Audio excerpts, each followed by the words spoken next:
ಅದಕ್ಕೆ ಹೇಳು ಚರು. ಅಪ್ಪಂಗೋಸ್ಕರ ನಂದೀಶ್ ಅವ್ರನ್ನ ಮದುವೆ ಆಗಕ್ಕೆ ಒಪ್ಕೊಂಡಿದ್ರ ಬಗ್ಗೆ ನಿಮ್ಗೆ ಹೇಳಿರಲಿಲ್ಲ. ನಂಗೆ ಮನಸ್ಸಿಲ್ಲದೆ ಹೋದ್ರು, ಬೇರೆ ಬೇರೆ ದಾರಿನೇ ಇಲ್ಲದೆ ಈ ಮದುವೆಗೆ ಒಪ್ಕೊಳ್ಳೇಬೇಕಾದ ಪರಿಸ್ಥಿತಿ.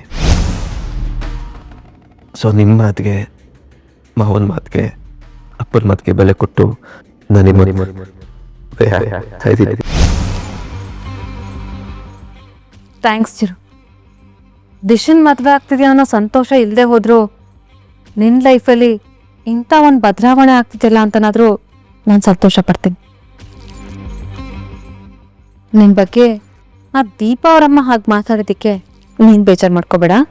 ಖಂಡಿತ ಇಲ್ಲ. ಅದಕ್ಕೆ ಅವ್ರ ಜಾಗದಲ್ಲಿ ಬೇರೆ ಯಾರೇ ಇದ್ದಿದ್ರು ಅದನ್ನೇ ಹೇಳಿರ್ತಿದ್ರು. ತನ್ನ ಮಗಳನ್ನ ಕಳ್ಕೊಂಡಿರೋರಿಗೆ ತನ್ನ ಮಗನ ಮದುವೆ ಆಗಿದ್ದವನು ಇಮ್ಮಿಡಿಯೇಟ್ ಆಗಿ ಇನ್ನೊಂದು ಮದುವೆ ಆಗ್ತಿದ್ದಾನೆ ಅಂತ ಗೊತ್ತಾದ್ರೆ ಅವು ಆಘಾತ ಇದೆಯಲ್ಲ, ಎಂಥವ್ರಿಗೂ ನೋವು ತರಿಸುತ್ತೆ. ಇವತ್ತು ಆ ನೋವನ್ನು ತುಂಬಿಕೊಂಡು ಮನ್ಸನ್ನ ಭಾರ ಮಾಡಿಕೊಂಡು ಪಾಪ ಅತ್ತೆ ಮಾತಾಡಕ್ಕೆ ಬಂದಿದ್ರು. ಆ ವಿಚಾರಕ್ಕೆ ನಾನು ಯಾಕೆ ಬೇಜಾರು ಮಾಡ್ಕೊಳ್ಳಿ. ಮಾವ ಬಂದು ಅರ್ಥ ಮಾಡಿಸಿದ್ರು. ಅವ್ರು ಬರದೇ ಹೋಗಿದ್ರೆ ಅವ್ರಿಗೆ ಅರ್ಥ ಮಾಡಿಸೋ ಶಕ್ತಿ ನನಗಿರಲಿಲ್ಲ. ಅತ್ತೆ ಮಾವನ ಬಗ್ಗೆ ಇಷ್ಟೆಲ್ಲ ಪ್ರೀತಿ ಗೌರವ ಇಟ್ಕೊಂಡಿದ್ಯಾ ಅಂದ್ರೆ ಆ ದೀಪ ನಿನ್ನ ಅದೆಷ್ಟು ಕಂಟ್ರೋಲ್ ಮಾಡಿದ್ಲು ಅಂತ ಅರ್ಥ ಆಗುತ್ತೆ. ಹೋಗ್ಲಿ ಬಿಡುಚು, ಆಗಿದೆಲ್ಲ ಆಗೋಯ್ತು. ಈಗ ನೀನು ದಿಶನ್ ಮದುವೆ ಆಗ್ತಿರೋದು ದೀಪ ಅವ್ರ ಅಪ್ಪ ಅಮ್ಮಗೂ ಗೊತ್ತಾಗೋಗಿದೆ. ಒಂಥರ ಎಲ್ಲ ಒಳ್ಳೇದೇ ಆಯ್ತು. ಇವತ್ತಿಂದನೇ ನಿಮ್ಮ ಮದುವೆಗೆ ಏನೇನು ಅರೇಂಜ್ಮೆಂಟ್ಸ್ ಮಾಡಬೇಕು ಎಲ್ಲ ಮಾಡಿಬಿಡ್ತೀನಿ. ಯಾಕೋ ಗೊತ್ತಿಲ್ಲ. ಅದಕ್ಕೆ ಸಂತೀಶ್ ಅವ್ರನ್ನ ಮದುವೆ ಆಗ್ತಿದ್ದೀನಿ ಅಂತ ಹೇಳ್ತಿದ್ರು ಈಗಲೂ ಅವ್ರು ನನ್ನ ಮನಸ್ಸಲ್ಲಿಲ್ಲ. ಅವ್ರನ್ನ ಮದುವೆ ಆಗಕ್ಕೆ ಇಷ್ಟನೂ ಇಲ್ಲ. ಬಟ್ ಏನಿಲ್ಲ ಬಿಡಿ. ನಿನ್ನ ಇಷ್ಟ ಕಷ್ಟ ಇಟ್ಕೊಂಡು ನಾನೇನು ಮಾಡಲಿ? ಅದೆಷ್ಟೇ ಕಷ್ಟ ಆದರೂ ನೀನು ದಿಶನ್ನ ಮದುವೆ ಆಗಲೇಬೇಕು.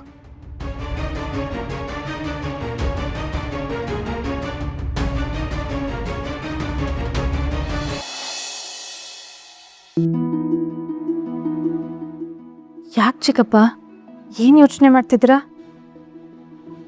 ದೀಪ ನಮ್ಮ ಮಧ್ಯೆ ಇಲ್ಲ ಅನ್ನೋದು ತುಂಬ ಬೇಜಾರಾಗ್ತಿದೆಮ್ಮ.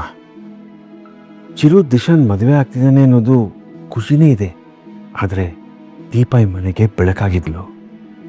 ಅವಳ ಮಾತು, ಅವಳ ನಗು, ಅವಳ ಓಡಾಟ ಎಲ್ಲ ತುಂಬ ಖುಷಿ ಕೊಡ್ತಿತ್ತಮ್ಮ ನನಗೆ. ಅವಳನ್ನಂತೂ ಮರೆಯೋಕ್ಕೆ ಆಗಲ್ಲ. ನಿಮಗೆ ಹೇಗೆ ದೀಪನ ಬಗ್ಗೆ ಯೋಚನೆ ಆಗ್ತಿದೆಯೋ ನನಗೂ ಅಷ್ಟೆ. ಪ್ರತಿದಿನ ದೀಪ ನೆನಪಾಗ್ತಾನೆ ಇರ್ತಾಳೆ. ಆದರೆ ಚಿರು ಜೀವನನೂ ಮುಂದೆ ಹೋಗ್ಬೇಕಲ್ವ ಚಿಕ್ಕಪ್ಪ?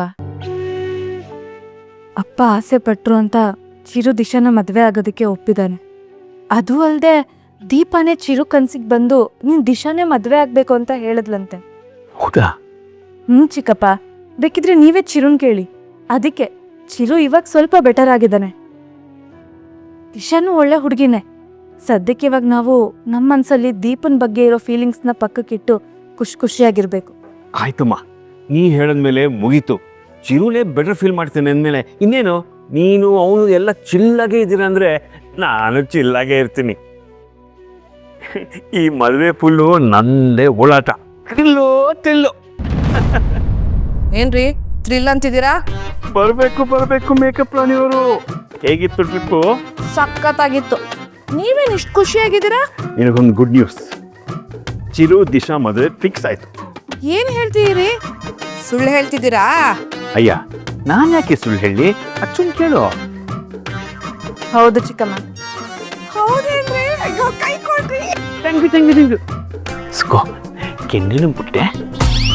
ನಂಗೆಲ್ಲ ಫೋಟೋಸ್ ಕಳಿಸಿ ಫ್ಲವರ್ ಅರೇಂಜ್ಮೆಂಟ್ಸ್ನು ನಾನು ಫೈನಲೈಸ್ ಮಾಡ್ತೀನಿ. All right, S.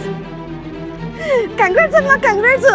ಅಂತೂ ಚಿರು ದಿಶಾನ ಮದುವೆ ಆಗೋ ಥರ ಮಾಡ್ಬಿಟ್ಟಮ್ಮ ನೀನು. ಸೂಪರ್.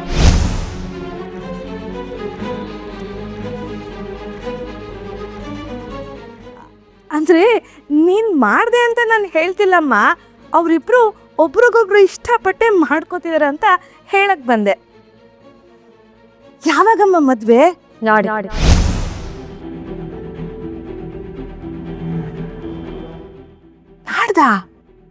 ಹೌದು. ಚಿರು ದಿಶಾ ಜಾತಕದ ಪ್ರಕಾರ ನಾಳೆ ಬಿಟ್ರೆ ಇನ್ನು 5 ತಿಂಗಳವರೆಗೂ ಒಳ್ಳೆ ಮುಹೂರ್ತ ಇಲ್ವಂತೆ. ನಾಡಿದ್ದು ಮದುವೆ ನಡೀಲೇಬೇಕು. ಸೊ ಚೌಲ್ಟ್ರಿ ಸಿಕ್ಕಿದ್ರೆ ಚೌಲ್ಟ್ರಿ, ಇಲ್ಲ ಅಂದರೆ ದೇವಸ್ಥಾನದಲ್ಲಾದರೂ ಮದುವೆ ಮಾಡಿ ಮುಗಿಸ್ಲೇಬೇಕು. ಅಣ್ಣ,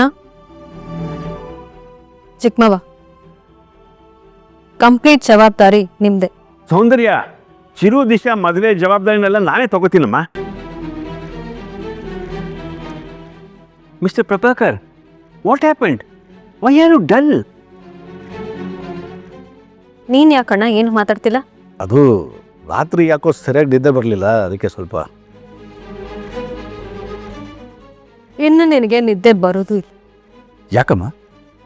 ಮದುವೆ ಮುಗಿಯೋವರೆಗೂ ನಿದ್ದೆ ಮರೆತು ಹಗಲು ರಾತ್ರಿ ಕೆಲಸ ಮಾಡಬೇಕಲ್ಲ. ಸರಿನಮ್ಮ. ಏ ಜಾಜಿ, ಆಮೇಲೆ ನಾನು ಹೇಳೋ ಎಲ್ಲ ಕೆಲಸನೂ ಮಾಡಬೇಕು. ಅದಕ್ಕೂ ಮೊದಲು ಮನೆ ಎಲ್ಲ ಕ್ಲೀನ್ ಮಾಡಬೇಕು. ಚಿಕ್ಕತ್ತೆ ಚಿಕ್ಕಮ್ಮವ, ಯಾರ್ಯಾರು ಏನೇನು ಕೆಲಸ ಮಾಡಬೇಕು, ಏನೇನು ತಗೋಬೇಕು ಅಂತೆಲ್ಲ ನೀವು ಲಿಸ್ಟ್ ಮಾಡಿ ರೆಡಿ ಮಾಡಿ. ಏಯ್ ಬಾಯ್, ರೂಮಲ್ಲಿ ಕುತ್ಕೊಂಡ್ಬಿಡ್ತಾಳೆ. ಬಾರಿ ರಾಜಿ ನೀನು.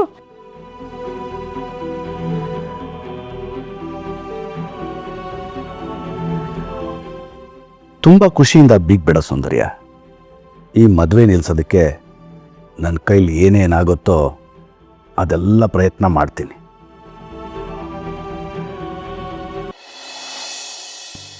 ಹೇಳಿ ಅರ್ಚನಾ ಅವರೇ.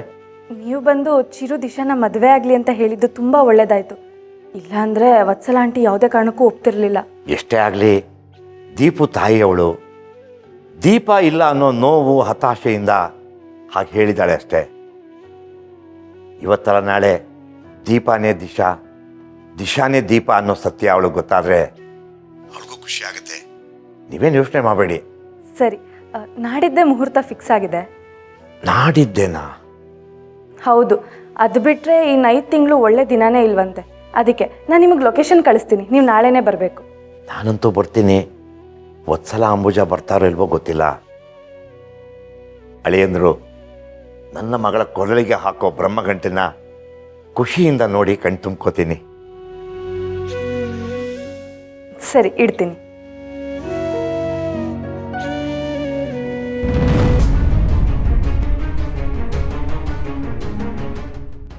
ಮಗಳು ಅಂತ ಯಾರು ಕರಿತಿದ್ದೀರಾ ನೀವು?